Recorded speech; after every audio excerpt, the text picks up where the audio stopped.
दुनिया भर में भारतीय मिसाइलों खास करके ब्रह्मोस और आने वाली हाइपरसोनिक मिसाइल की तकनीक को लेकर चर्चाएं जोरों पर है और इसी को लेकर ग्रीस मीडिया में भी खास चर्चा हो रही है। उनका मानना है कि भारत की ब्रह्मोस और आने वाली हाइपरसोनिक मिसाइल ध्वनि ग्रीस की सुरक्षा के लिए गेम चेंजर हो सकती है। खासकर तुर्की के खिलाफ सैन्य संतुलन बनाने में ये मिसाइल बड़ी भूमिका निभा सकती है। दरअसल ग्रीस मीडिया में चर्चा है कि भारत की इन मिसाइलों को ग्रीस सरकार को अपनी सुरक्षा के लिए खरीदना चाहिए, इस पर विचार होना चाहिए। और भारत और ग्रीस के बीच रक्षा संबंध लगातार मजबूत हो रहे हैं, तो ऐसे में अगर कोई डील होती है तो दोनों देशों के लिए ये काफी फायदेमंद साबित होगी। लेकिन उससे पहले बात करें कि आखिर ग्रीस को इतनी खतरनाक मिसाइलें चाहिए क्यों और भारत को इस डील से क्या फायदा होगा। तो बता दें कि ग्रीस और तुर्की के बीच समुद्री सीमा, द्वीपों के अधिकार और एयर स्पेस को लेकर कई सालों से तनाव चल रहा है। टर्की लगातार अपने रक्षा बजट को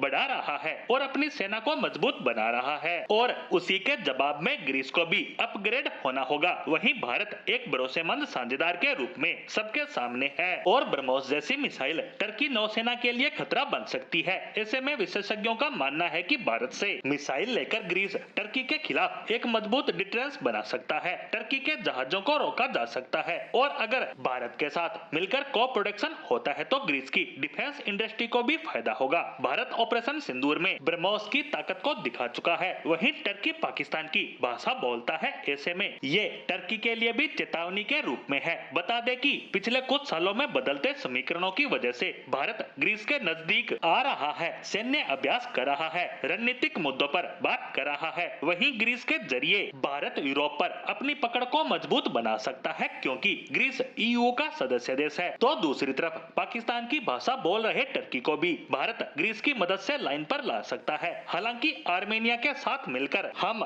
ऐसा कर भी रहे हैं। आर्मेनिया को हर वो हथियार दिया जा रहा है जिसकी मदद से वो तुर्की को काउंटर कर सके और इसी वजह से टर्की भी भारत से चिढ़ा हुआ है। हालांकि इसमें टर्की अकेला देश नहीं है, इसमें उसका साथ दे रहा है अजरबैजान, जो भी आर्मेनिया का कट्टर दुश्मन है। इसीलिए भारत ने भी पिछले कुछ सालों में इसके दुश्मन देशों के साथ अपनी नजदीकियों को बढ़ाना शुरू किया है, जिसमें ग्रीस, आर्मेनिया के अलावा मिस्र यानी इजिप्ट भी शामिल है। ऐसे में आर्मेनिया भारत से हथियार खरीद को पहले से काफी ज्यादा बड़े लेवल पर ले जा चुका है और अब ग्रीस मीडिया में भी इसको लेकर चर्चाओं का दौर गर्म है। और अगर ऐसा हो जाता है और ग्रीस हमसे मिसाइल की खरीद करता है तो चीन के दुश्मन देश फिलीपींस के बाद टर्की के दुश्मन के पास भी ये मिसाइल होगी, जिससे भारत को इनको काउंटर करना बेहद आसान हो जाएगा। साथ ही इन्हें ये भी डर बना रहेगा कि आने वाले समय में अगर हम भारत के खिलाफ कोई कदम उठाते हैं या कुछ बोलते हैं तो भारत उसके दुश्मन देशों को और ज्यादा ताकतवर बनाने पर काम करता रहेगा।